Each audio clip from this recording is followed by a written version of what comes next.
জামাত doctor Shafiqur Rahman আপনাদের সামনে এখন ব্রিফ করবেন। ডক্টর শফিকুর রহমান। আসসালামু আলাইকুম ওয়া রাহমাতুল্লাহ।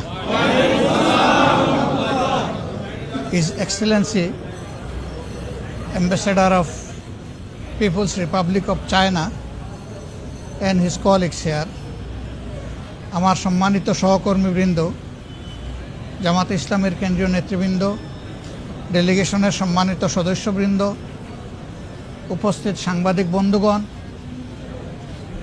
এবং আমাদের সুধী শুভাকাঙ্ক্ষীবৃন্দ, আপনারা ইতিমধ্যেই জেনেছেন আমরা গত 10 তারিখ 5 দিনের সফরে বাংলাদেশ থেকে চীনের উদ্দেশ্যে রওনা করেছিলাম। আমি অত্যন্ত কৃতজ্ঞ, আমাদের দলের পক্ষ থেকে আমি কৃতজ্ঞতা জানাচ্ছি চাইনিজ অ্যাম্বাসেডারকে। তিনি তার দলবল নিয়েই সেদিন আমাদেরকে এইভাবেই বিদায় দিতে এসেছিলেন এবং শেষ পর্যন্ত বলতে গেলে প্লেনের দরজা পর্যন্ত তিনি আমাদেরকে সঙ্গ দিয়েছিলেন। আমরা রিয়েলি তার কাছে গ্রেটফুল। তিনি এটুকু না করলেও পারতেন, এটা আসলে তার নিয়মিত ডিউটির মধ্যে পড়ে না। নিশ্চয়ই তিনি দেশ এবং বাংলাদেশের জনগণের প্রতি ভালোবাসার জায়গা থেকে এটা করেছেন।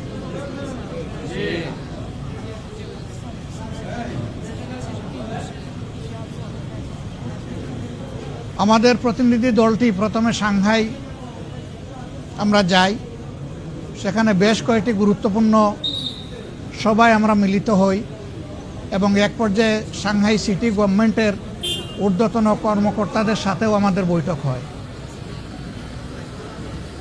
সাংহাই সিটি কর্পোরেশন চীনে একটি বিশেষ গুরুত্বের দাবিদার। ইতিমধ্যে তারা বাংলাদেশের ঢাকা বিশ্ববিদ্যালয়ে একটি চাইনিজ কর্নার ওপেন করেছে, যাতে দুই দেশের ভাষা এবং সাংস্কৃতিক বিনিময় বোঝাপড়া আরও বাড়ে। আমরা তাদেরকে অনুরোধ করেছি শুধু ঢাকা বিশ্ববিদ্যালয়টাকে সীমাবদ্ধ না রেখে আগামী বছরের মধ্যে আরও 3টি বড় পাবলিক বিশ্ববিদ্যালয় সেটা ওপেন করার জন্য। ঢাকার জাহাঙ্গীরনগর বিশ্ববিদ্যালয়, রাজশাহী বিশ্ববিদ্যালয় এবং চট্টগ্রাম বিশ্ববিদ্যালয়।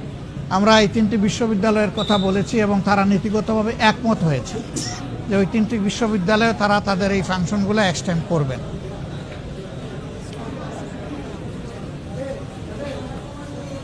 সাংহাই থিঙ্ক ট্যাঙ্ক যেটা সরকারি, তাদের সাথেও আমাদের বৈঠক হয়েছে। তারা বাংলাদেশের ব্যাপারে অনেক কিছুই জানেন, কিন্তু আবার অনেক কিছু জানতেও চেয়েছেন। আবার আমরাও চীন সম্পর্কে তাদের কাছ থেকে অনেক কিছু জানার সুযোগ পেয়েছি। মূলত আমাদের এই সফরটি ছিল চাইনিজ সিপিসির দাওয়াতে, অর্থাৎ কমিউনিস্ট পার্টি অফ চায়নার দাওয়াতে, কিন্তু সেখানে সরকারি কর্মকর্তাদের সাথেও আমাদের বিভিন্ন মত বিনিময় সভা অনুষ্ঠিত হয়েছে। সিপিসির ইতিহাস খুব দীর্ঘ এবং খুবই লড়াইয়ের ইতিহাস। তারা 2021 সালে তাদের 1921 সালে কার্যক্রম শুরু করেন।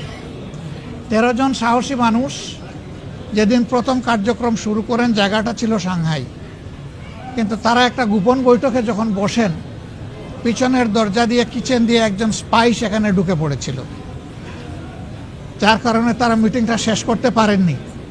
এই মিটিং থেকে তারা দ্রুত স্থান ত্যাগ করে একটা নদীতে চলে যান। কাঠের একটা ভাসমান নৌকার উপরে বসে তারা তাদের মিটিং সম্পন্ন করেন। তারপরের ইতিহাস তাদের কেবলই ছিল লড়াইয়ের ইতিহাস, কিন্তু এখন সেই লড়াইয়ের পরে বিশেষ করে গত 35 বছরে চায়না ওয়ান্ডারফুল উন্নতি সাধন করেছে সকল ক্ষেত্রে। তাদের এই উন্নয়নের দিকগুলো কিভাবে কেন হয়েছে আমরা বোঝার চেষ্টা করেছি।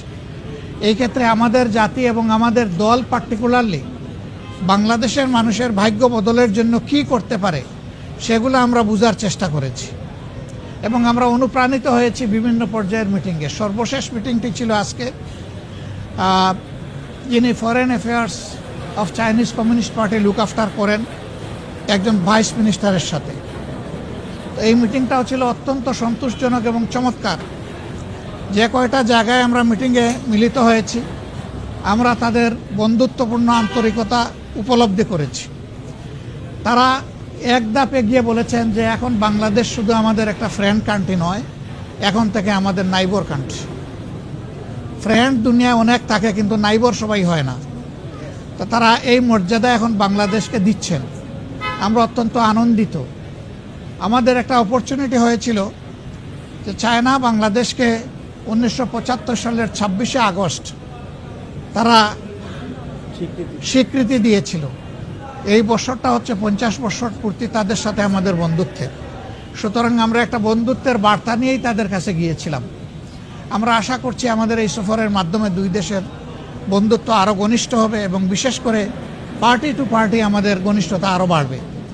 আমরা তাদেরকে অনুরোধ করেছি, অতীতে কোনো দেশ একটা মাত্র দলের সাথে সম্পর্ক করেছিল, জনগণের সাথে তাদের কোনো সম্পর্ক ছিল না, কিন্তু আমরা তাদেরকে অনুরোধ করেছি যে না, আমরা চায়নাকে দেখতে চাই G2G P2P, অর্থাৎ তারা সরকারে মিলবে, আবার তারা জনগণের সাথেও সম্পর্ক করবে। এর পাশাপাশি আমরা বলেছি অ্যানাদার P2P, সেটা হচ্ছে পার্টি টু পার্টি, এবং এখানে কাউকে সেগ্রিগেট করার, আলাদা করার দরকার নাই, সকল পার্টির সাথেই আপনারা এঙ্গেজ হবেন। আমরা এই ক্ষেত্রেও তাদের বিপুল উৎসাহ লক্ষ্য করেছি। আমরা পার্টি কে বড় কে ছোট আমরা এটা বুঝি না।